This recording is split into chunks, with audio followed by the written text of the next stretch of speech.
Je vais chaque année à Racine de Ciel. Bien sûr, à Racine de Ciel. Les plus grands auteurs. Au Palais Fèche. Écoutez, les histoires de... L'histoire... Cita Dayanch. Cita Dayanch. Racine de Ciel. Cita Dayanch. Parti. Bonsoir à tous et à toutes. Merci d'être en ligne avec nous ce soir pour cette nouvelle édition d'Histoire d'œuvre. Ce soir, nous prolongeons notre série sur les enfants d'Ajaccio. Après Francesca Serre et Nicolas Battès, nous avons le plaisir d'accueillir ce soir un autre enfant d'Ajaccio, Antoine Racah, pour son premier roman, 6 ans et 28 jours, publié aux éditions Robert Laffont. Bonsoir Antoine Racah. Bonsoir. Merci d'avoir accepté cette invitation ce soir. Vous êtes né à Ajaccio, vous êtes ancien avocat et aujourd'hui hôtelier et globe-trotter.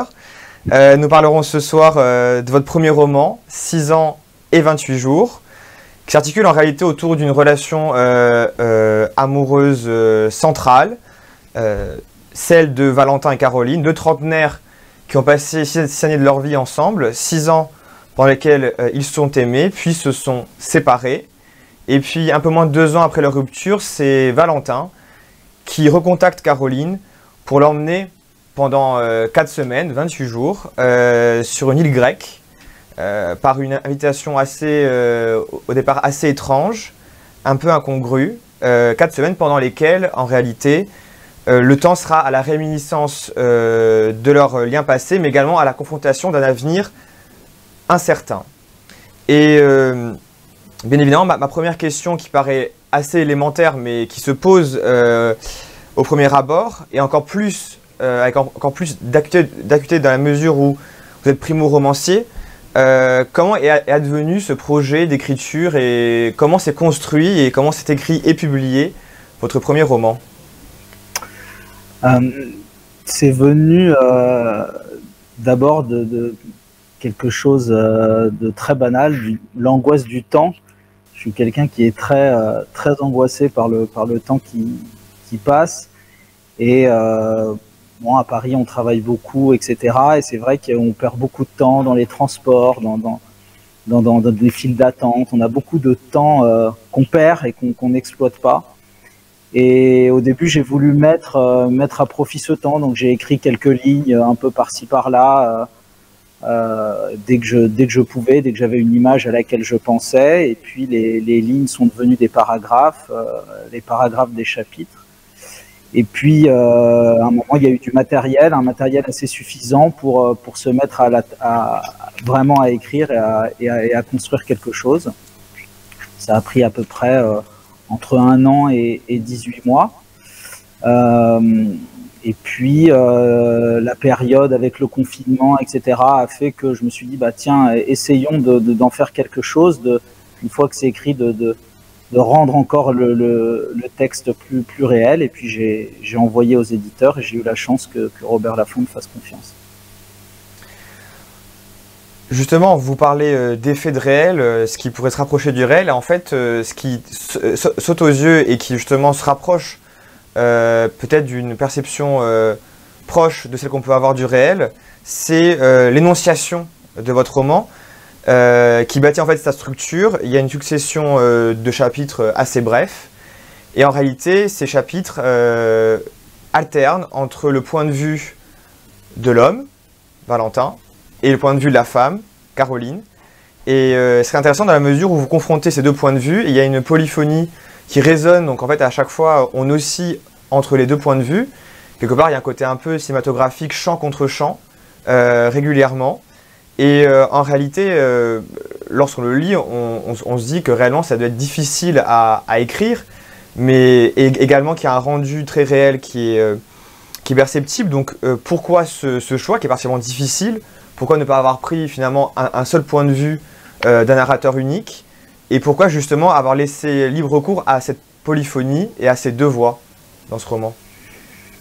Alors les deux voix, il y a plusieurs raisons. La première, c'est qu'il y a un thème que je voulais vraiment aborder et que je voulais mettre en perspective dans ce texte.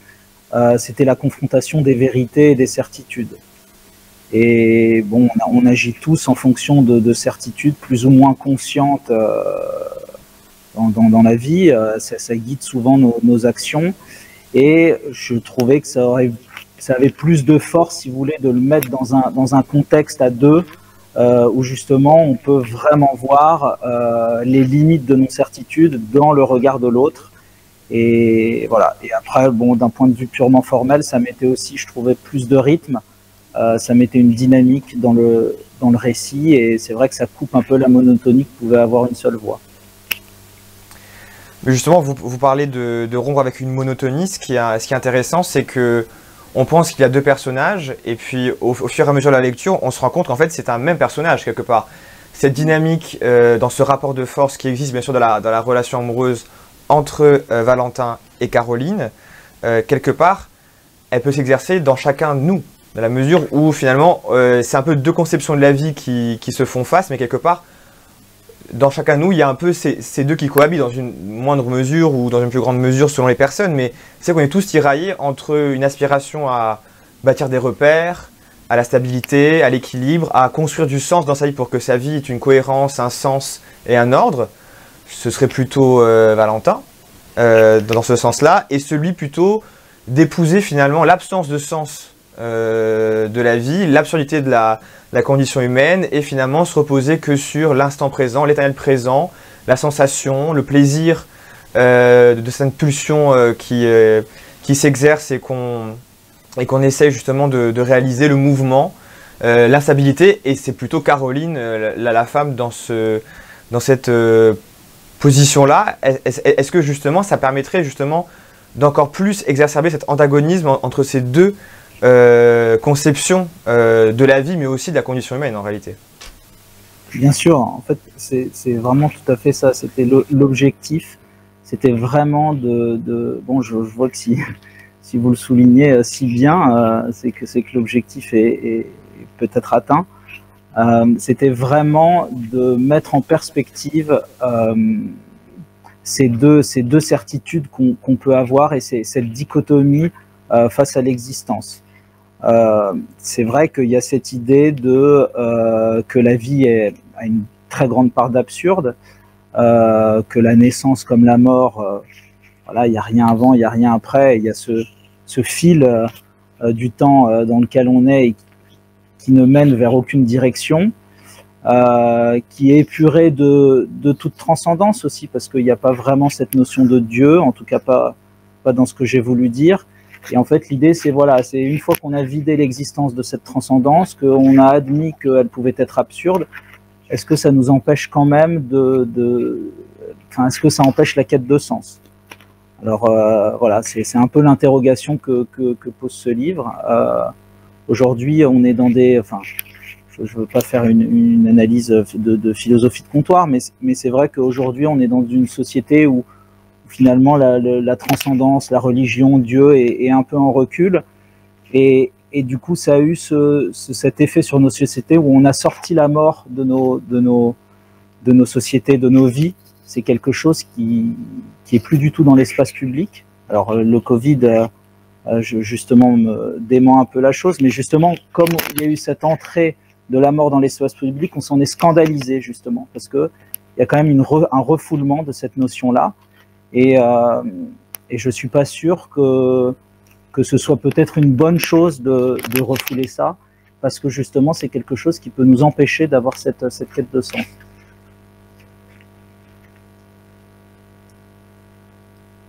Je me suis un peu éloigné, mais pardon. Ah, je vous entends plus. Vous m'entendez? Ah voilà, ouais, je vous entends.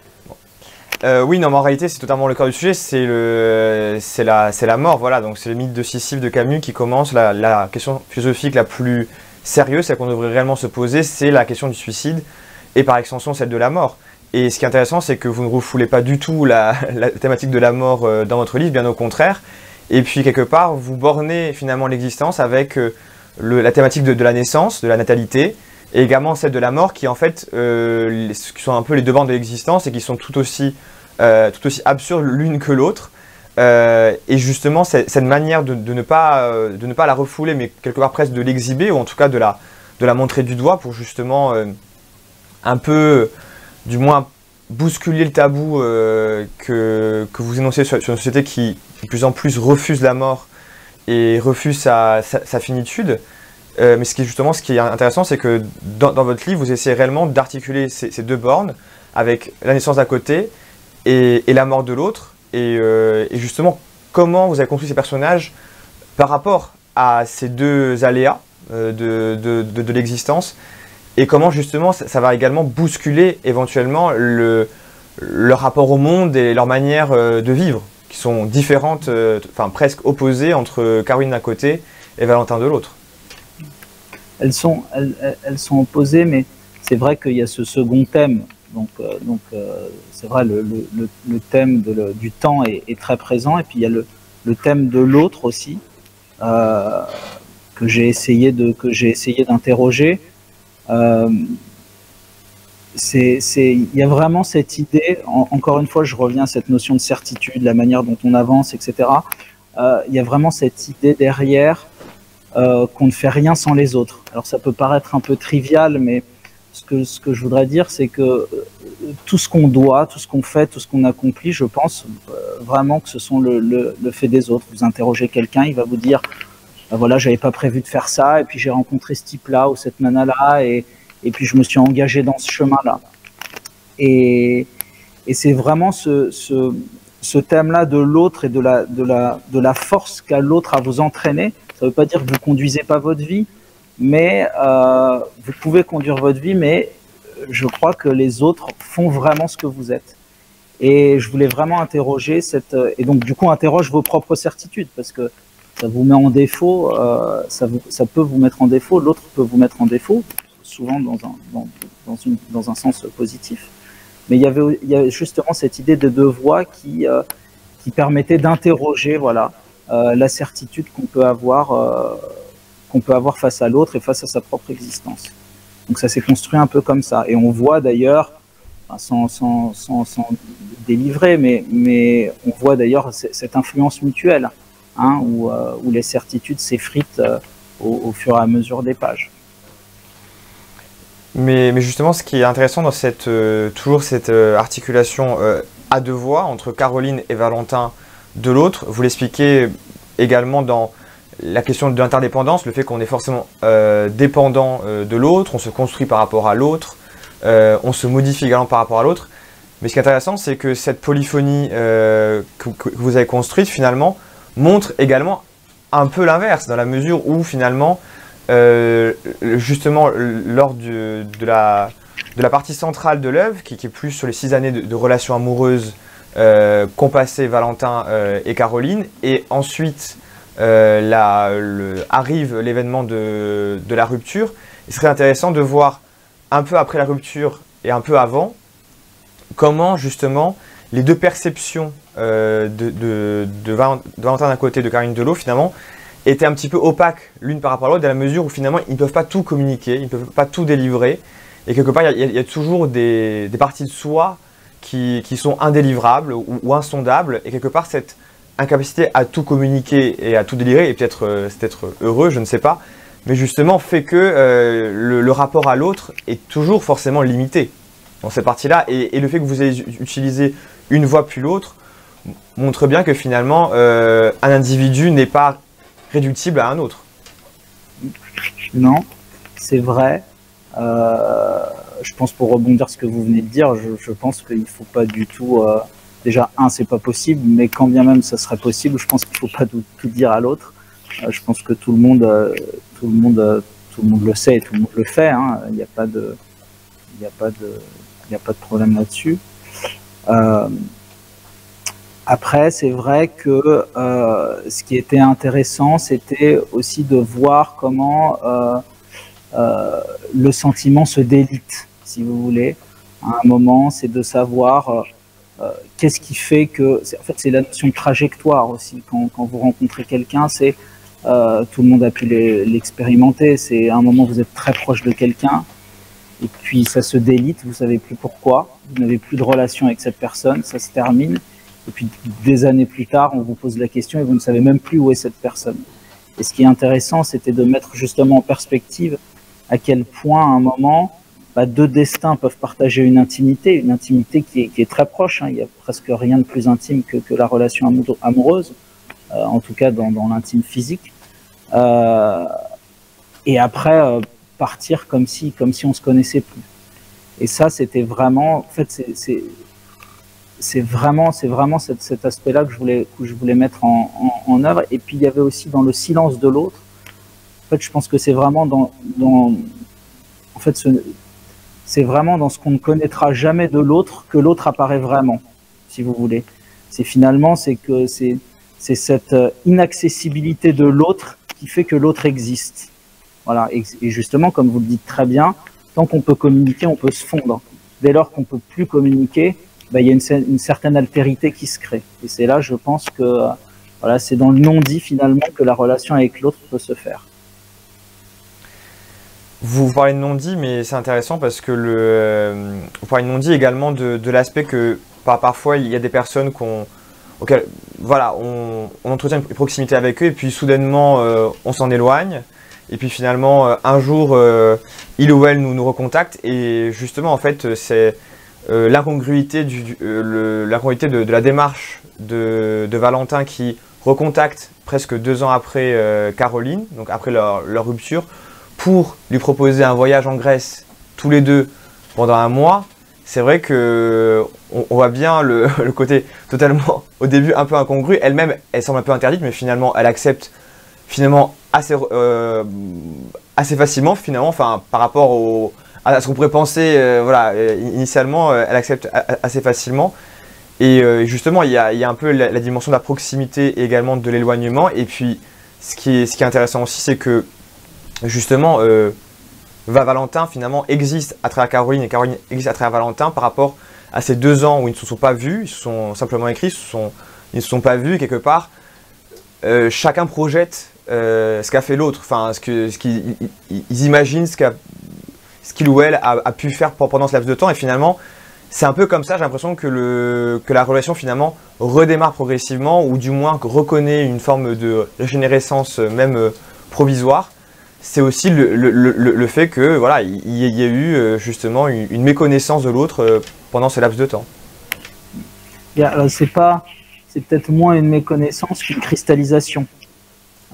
C'est vrai que même quand ça arrive à tout le monde, hein, que ce soit les amis très proches, les relations amoureuses, les relations intimes, les parents, etc. Quand vous ne voyez plus quelqu'un pendant très longtemps, je pense que tout le monde fait ce travail imaginaire.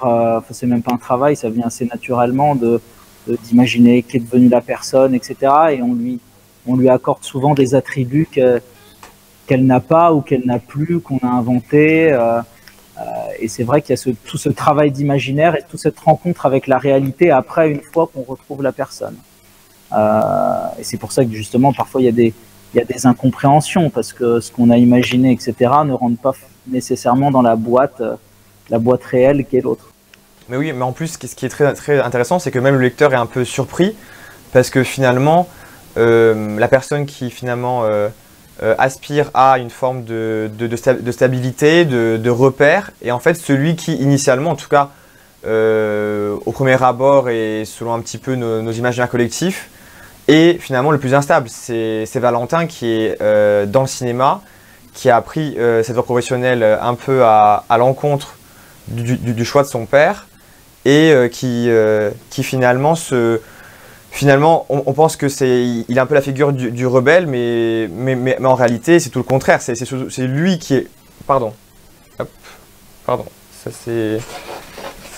Un instant, ça s'est décroché. Hop.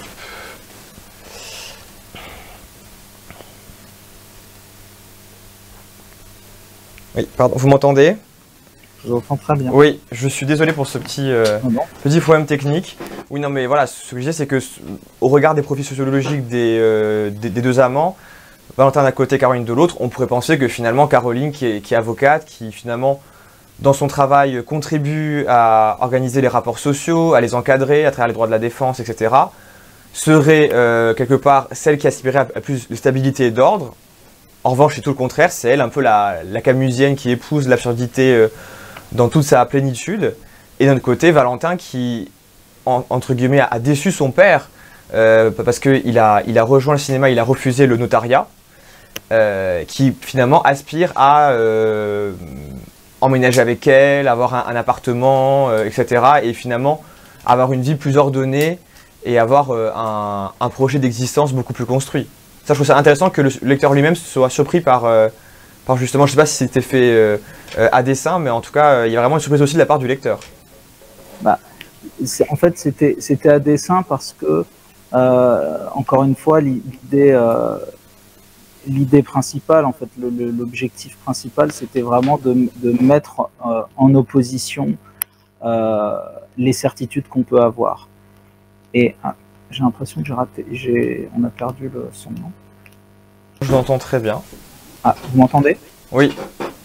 Pardon, excusez-moi. Et c'était l'objectif, c'était ça. Et c'est vrai que il y a une confrontation entre les deux personnages, mais il y a également une confrontation entre eux-mêmes, entre ce qu'ils sont eux-mêmes. Et c'est vrai que le but, c'était justement de ce thème de la certitude, de le confronter sous tous ses rapports, et de le mettre à l'épreuve sous tous ses rapports, et faire en sorte qu'il ne résiste pas finalement dans nos prises de décision réelles, il ne résiste pas à l'autre, qu'il soit compagnon, ou que ce soit à notre enfance, à notre éducation, etc. Voilà, c'était l'objectif, c'était vraiment de confronter ce principe-là d'action et de le rendre relatif, parce qu'aujourd'hui on est plein de certitudes sur tout, et puis dès qu'on se retrouve face à quelque chose, on se dit bah finalement je vais peut-être pas faire comme je pensais que je ferais. Donc c'est vraiment l'idée que je voulais donner.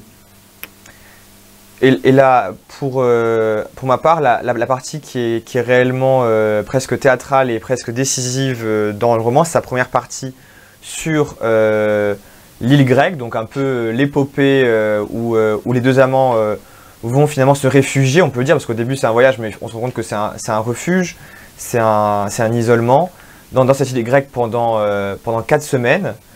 Et justement, ce qui est intéressant, c'est que Valentin essaye un peu de recréer peut-être provisoirement ou de façon plus ou moins consciente le lien qui les unissait. Et ce qui est intéressant, c'est que la Grèce, c'est quand même la terre des vestiges. Enfin, c'est la terre des traces d'un passé conquérant pour énormément, par exemple, d'Européens. Un passé antique qui a souvent été plébiscité par l'histoire contemporaine. Donc c'est intéressant, le choix géographique est intéressant dans la mesure où c'est la Grèce et c'est aussi une île. Donc la question de l'insularité est aussi très importante dans la première partie, dans la mesure où il y a une forme de solitude, le fait qu'on a l'impression que le monde hostile est extérieur. Caroline refuse de regarder ses emails de son travail. Valentin est totalement déconnecté de sa famille avec laquelle pourtant il est très proche. Donc c'est intéressant de voir en quoi l'idée de mobiliser ici l'île et la Grèce pouvait essayer de faire ressusciter en quelque sorte cette relation. C'est vrai que j'aurais pu les faire partir en Corse. C'est un peu ma question. Mais je vais vous dire pourquoi je ne l'ai pas fait. Parce que ça aurait pu être possible. Mais en fait, en Corse, j'ai pas ce sentiment d'infini avec la Corse. C'est chez moi, j'ai grandi là-bas, etc. La Grèce, ça a toujours symbolisé pour moi, chaque fois que j'y suis allé, ça a symbolisé l'immortalité. Vous allez en Grèce, vous avez la différence de la Corse, il y a des perspectives. En Corse, vous êtes toujours coupé par les montagnes, vous ne voyez jamais à 360 degrés. En Corse, il y a vraiment cette perspective d'infini. Et donc qui donnait, si vous voulez, en tout cas dans mon imaginaire à moi, qui donne cette dimension d'intemporalité, et pour ces personnages qui vont dans ces circonstances-là, il y avait besoin que le temps s'arrête. et c'est vrai que l'île grecque représente ça pour moi. Et l'île, évidemment, pour que les personnages puissent vivre en isolement et puissent être coupés du monde, puisque c'est utile pour le déroulement de l'histoire. Et vous qualifierez ce paysage, ce lieu que vous avez choisi comme paradisiaque pour eux? Parce que il y a un peu une tension entre le fait que ce soit au début un paradis, quelque part à un moment donné un enfermement. Enfin, est-ce que quelque part il y a un peu l'idée d'un paradis un peu piégeux, oui, un peu oui, bien sûr. Au début, voilà, on arrive, on est très enthousiaste, mais c'est trivial ce que je vais dire, mais il n'y a pas de paradis si on n'est pas bien soi-même. Donc vous pouvez partir n'importe où, si ça va pas dans votre tête, ça ira pas. Hein. C'est un mythe, je pense, les lieux qui nous permettent de nous sentir mieux quand on va mal. Mais oui, c'est vrai qu'il y avait cette volonté, encore une fois, parce que les personnages apprennent à se découvrir, donc finalement l'île prend un peu un autre visage à mesure que la relation se transforme également entre les deux personnages. C'est intéressant, vous parlez justement du fait qu'on est heureux que dans un périmètre qui est nous-mêmes, et quelque part, peu importe le lieu, si on est malheureux, on reste malheureux, et si on est heureux, on est heureux. Enfin, il n'y a pas vraiment d'incidence, le lieu n'a pas vraiment d'incidence sur notre bien-être, mais c'est très stoïcien, c'est très grec. Enfin, en tout cas, une partie du stoïcisme a été hérité de la Grèce antique, et ce qui est intéressant, c'est qu'en plus, le Valentin, le personnage principal, lit Sénèque, la vie heureuse. Est-ce que justement il n'y a pas également une inspiration du stoïcisme dans votre écriture, puisque on peut aussi la redécouvrir aussi à travers Valentin ensuite après le voyage également, on peut redécouvrir un petit peu cette espèce de position d'autonomie envers lui-même, du fait que quelque part, il ne veut pas que les objets extérieurs ou le monde extérieur aient une incidence sur sa propre situation, en fait. C'est vrai. Bon, après, c'est de dire que c'est d'inspiration stoïcienne, je ne sais pas, c'est peut-être un peu prétentieux, mais en tout cas, c'est un thème qui me plaît beaucoup, justement. Moi-même n'étant pas du tout stoïcien, enfin n'y arrivant pas en tout cas. J'aimerais l'être, mais c'est vrai que il y a ce thème-là justement d'être recentré sur soi et l'idée que tout vient de soi, en tout cas sur son bonheur, sur les émotions. Alors après, effectivement, hein, on réagit à l'environnement extérieur, il y a des stimuli qui fait qu'on est plus propice au bonheur dans telle ou telle situation. Mais je pense que ça vient, c'est pas un tableau extérieur qui nous procure automatiquement une sensation. Je pense qu'il y a un travail de lien à faire entre l'extérieur et nous-mêmes, justement pour travailler sur cette ataraxie, sur ce bien-être, si vous voulez, un peu calme. Oui. Mais justement, le lien entre l'intériorité d'un individu et son monde extérieur est, je trouve, assez bien mis en avant en tout cas, dans le contexte familial dans lequel évolue Valentin d'un côté et Caroline de l'autre. À la mesure où le lecteur essaye, à travers des environnements familiaux très, très différents, dans la mesure où Caroline ne connaît pas n'a pas un lien très profond avec sa mère, par exemple, repose sur son père qui est universitaire, qui s'est remarié, qui est d'origine juive, et de l'autre côté, Valentin, qui a plus un cadre assez bourgeois, on peut dire, voilà, avec une mère omniprésente, un père notaire qui a toujours refusé la vie de son fils en tant qu'assistant de réalisation dans le monde du cinéma. Et c'est intéressant justement de voir comment ces deux personnages essayent à la fois de s'émanciper de ces tutelles familiales, mais en même temps, quelque part, on se rend compte au fil de l'écriture, et au fil de la lecture, en tout cas pour nous, que finalement, ils y reviennent finalement. Enfin, dans une certaine mesure, finalement, leur volonté de s'émanciper pour Caroline plutôt de sa mère et Valentin plutôt de son père, quelque part, on a vraiment le sentiment de cette manière qu'il y a une forme de rupture qui n'est jamais réalisée. Et finalement, il y a toujours un retour finalement à nos déterminismes familiaux en tout cas. Exactement, c'est-à-dire que on ne peut pas devenir quelqu'un d'autre, même si on essaye. Vous pouvez retourner le problème dans tous les sens, je pense pas qu'on puisse devenir quelqu'un d'autre. On peut s'améliorer sur plusieurs points, on peut essayer de travailler, etc.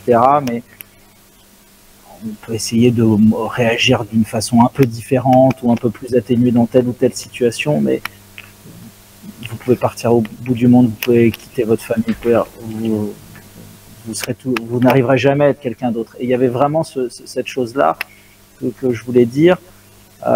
C'était justement avec cette confrontation à l'autre qui finalement met à mal vos certitudes, etc. et vous pose l'interrogation du changement. Et ben finalement, dans quelle mesure, dans quelle mesure, avec des informations nouvelles, avec des certitudes qui tombent, dans quelle mesure on peut quand même essayer de devenir quelqu'un d'autre. C'était un peu ça que j'interrogeais, et notamment avec la famille. Parce que c'est vrai qu'on essaie de s'y extirper, mais finalement, c'est là. Hein, vous pouvez toujours essayer de fuir, vous n'y arriverez pas. C'est un peu comme votre ombre. Mais alors, ce qui est intéressant, c'est comment vous dépeignez ces deux familles. Ce qui est intéressant, c'est le rôle qu'occupe la figure maternelle. Dans votre roman, c'est qu'il y a deux mères, en tous les cas dans ce roman.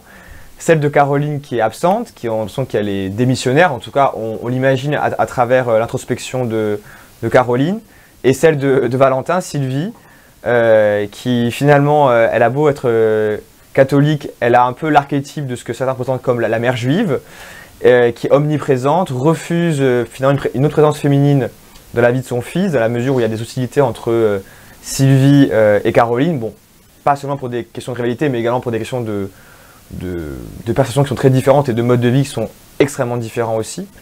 Mais justement, c'est intéressant parce qu'il y a deux mères dans votre roman, une qui est omniprésente et quelque part occupe toute la place, et de l'autre côté, la mère de Caroline qui est finalement un petit peu abordée de manière un peu allusive à travers ses pensées. Oui, alors l'exemple de la mère est très bien choisi, hein, il est très juste, mais tout le roman, en fait, et j'ai essayé de faire ça, c'est que tout le roman, c'est deux faces d'une même pièce. Donc c'est vrai que la famille de Caroline, ils sont très nombreux, il y a beaucoup de frères et sœurs. La famille de Valentin, c'est plus une famille nucléaire, ou voilà, assez réduite. Effectivement, les deux personnalités sont différentes. C'est quelque chose à deux voix. J'ai essayé vraiment de construire là-dessus, sur cette symétrie, ou asymétrie plutôt, et de travailler en fait les influences des autres. Parce que c'est vrai qu'en fonction de chacun des personnages, par exemple, prenez l'exemple de la mère, bon bah le rapport à la mère va influencer de l'autre personnage et réciproquement, etc. Donc c'était vraiment, alors peut-être de manière grossière, je sais pas, mais en tout cas voilà, le travail c'était ça, c'était l'éclatement de la certitude à travers des prises de position bien tranchées, pour qu'on comprenne bien et qu'on puisse plus facilement voir la mise en perspective de leur remise en cause.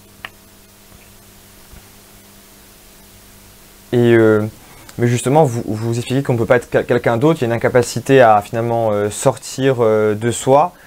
Bien sûr, la question de la famille joue et participe de cette problématique, mais en réalité, lorsqu'on vous lit, justement, la question forcément se pose, surtout dans un récit assez intime, assez amoureux, et dans la mesure où on trouve quelques éléments biographiques qui se recoupent un petit peu avec les vôtres, mais très légèrement, dans la mesure où Caroline est par exemple avocate, notamment. Et bien sûr, la question qui paraît aussi élémentaire et un peu hâtive peut-être, c'est est-ce que vous arrivez, parce que c'est peut-être compliqué de l'estimer, mais de savoir quelle est la part de vous-même dans ces deux personnages, dans Caroline et Valentin, même si c'est très difficile, et dans la mesure où lorsque vous écrivez, vous êtes aussi vous-même quand vous écrivez que quand vous allez faire vos courses, vous allez faire autre chose. Donc comment justement vous essayez de mûrir une distance entre l'écriture et vous-même? Alors, je vous rassure, le roman est pas autobiographique. Je suis jamais parti en Grèce avec une femme, malheureusement.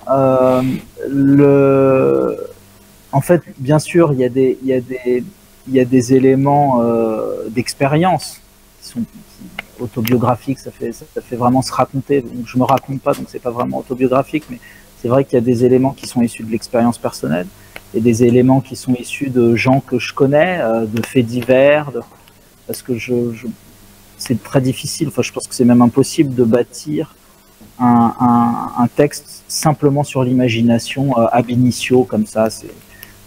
En tout cas, je sais pas le faire. J'ai pas cette compétence-là, donc l'idée c'est de prendre des éléments à droite à gauche, bien évidemment, et puis de les travailler, de les mettre ensemble. Et c'est Modiano qui disait ça, je crois, qui disait ce qui est très agréable quand on écrit, c'est la rêverie, c'est l'image qu'on a voilà, c'est quand on marche dans la rue et puis on a cette pensée, on a quelque chose de flou, une image, une scène, etc. qu'on crée en prenant appui sur son expérience et sur ce qu'on sait. Voilà. Puis bon, après il y a le travail écrit qui est absolument atroce. Mais qui est très difficile et qui est douloureux surtout, et qui est très, très éloigné de cette rêverie agréable et effectivement qui précède l'écriture. Donc pour répondre à votre question, pardon, non pas autobiographique, mais certainement nourri de l'expérience. Très bien. Et pour avant de clore cet entretien, une dernière question peut-être, Antoine Racah, sur le fait que 6 ans et 28 jours, c'est votre premier roman. Et avez-vous des projets de romans à venir? Est-ce que finalement cette douleur que vous décrivez de l'écriture, finalement, ne vous a pas écarté de ce projet d'écrire de nouvelles fictions? Non, pas du tout. J'espère vraiment pouvoir en écrire un deuxième bientôt. Très bien. Écoutez, merci beaucoup Antoine Racah d'avoir été parmi nous, Merci à vous de m'avoir invité, c'est très aimable. Ce fut un plaisir d'échanger avec vous. Malheureusement, l'entretien touche à sa fin. Merci à tous de nous avoir suivis en ligne sur le Facebook Live. Et je remercie bien sûr l'ensemble de l'équipe d'Histoire d'œuvre pour cela. Et la prochaine édition d'Histoire d'œuvre sera avec Sandra Alphonse qui recevra Jean-Pierre Nouch le 16 juin prochain. Je vous remercie. Bien sûr, écoutez les histoires d'œuvre.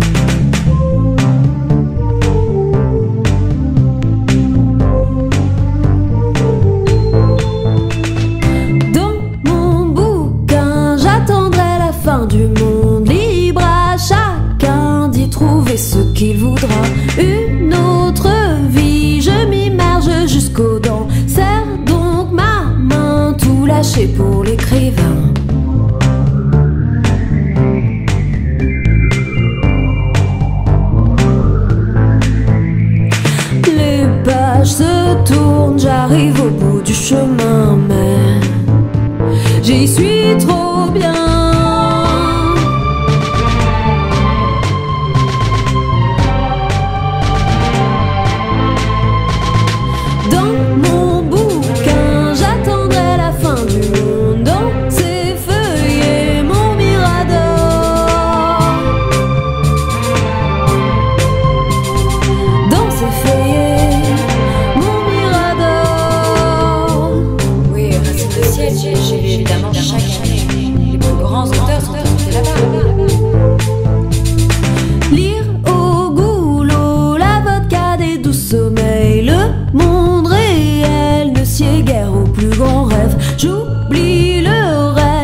sur le chemin.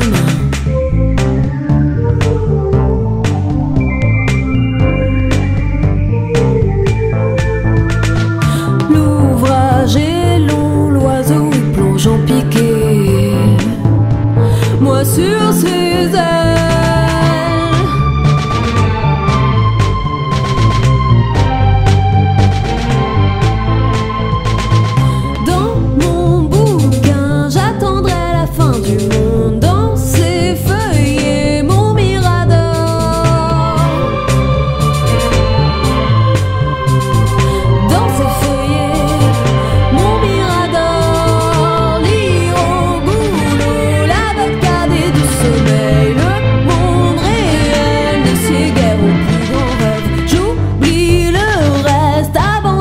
Sur la route, que l'écrivain me rattrape sur le chemin.